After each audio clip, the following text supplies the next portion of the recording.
Breaking: WikiLeaks founder Julian Assange says his next information leak will virtually guarantee prison for Hillary Clinton. What did I just say? I said. Breaking news: WikiLeaks founder Julian Assange says his next information leak will virtually guarantee Hillary Clinton will go to prison. WikiLeaks founder Julian Assange says his next leak will virtually guarantee an indictment of Hillary Clinton. In a recent interview with ITV, Assange said the whistleblowing website will soon be leaking documents that will provide enough evidence for the Department of Justice to indict the presumptive Democratic nominee. WikiLeaks has already published 30,322 emails from Clinton's private email server, spanning from June 30, 2010 to August 12, 2014. While Assange didn't specify what exactly was in the emails, he did tell ITV that WikiLeaks had accumulated a lot of material about Hillary Clinton, which could proceed to an indictment. Assange hinted that the emails slated for publication contain additional information about the Clinton Foundation. He also reminded ITV's Robert Peston that previously released emails contained one damning piece of communication from Clinton, instructing a staffer to remove the classification settings from an official State Department communication and send it through a non-secure channel.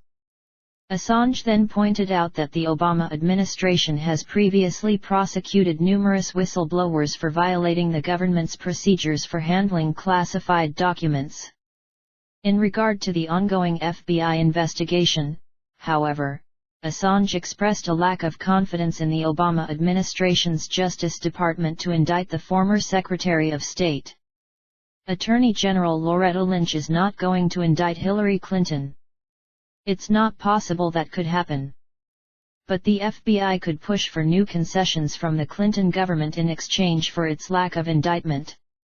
WikiLeaks has long been a thorn in the side of the former Secretary of State, who called on President Obama to prosecute the whistleblowing site after its 2010 leak of State Department cables. Julian Assange remains confined to the Ecuadorian embassy in downtown London, as Ecuador has promised to not hand over the WikiLeaks founder to U.S. authorities. How does Hillary speak of handling of classified emails? For several months now, as the federal investigation into presumptive Democratic presidential nominee Hillary Clinton's use of a private, unsecured email server during her tenure as Secretary of State unfolded, the candidate has repeatedly lied both about what she did and didn't do, as well as what kind of investigation was actually taking place. Now, it appears, another lie has been exposed. Clinton has said she never sent or received any email marked as classified, but, writes John Schindler at The Observer, a recent State Department Inspector General's report noted that it leaves no doubt that Clinton has lied profligately about Emailgate from the moment the scandal broke over a year ago, and that includes the lie regarding classification on some emails.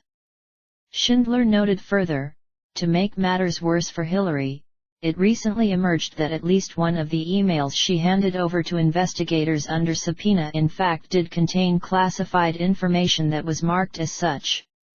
The April 2012 email chain discusses an impending phone call with Malawi's new president. The important part is an email from Monica Hanley, an aide, to Clinton, including the call sheet for the secretary.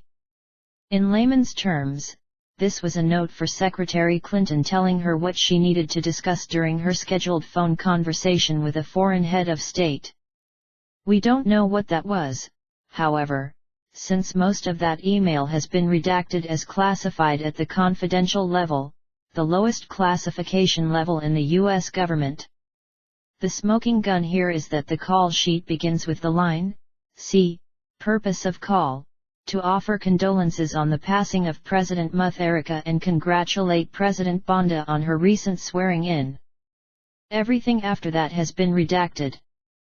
But that, C, is what is termed a portion marking, a tip-off to the reader that the paragraph following is classified. Schindler notes further that it will be difficult at best for the FBI to ignore at least this willful violation of statutes, not rules, federal statutes, governing the handling of classified materials.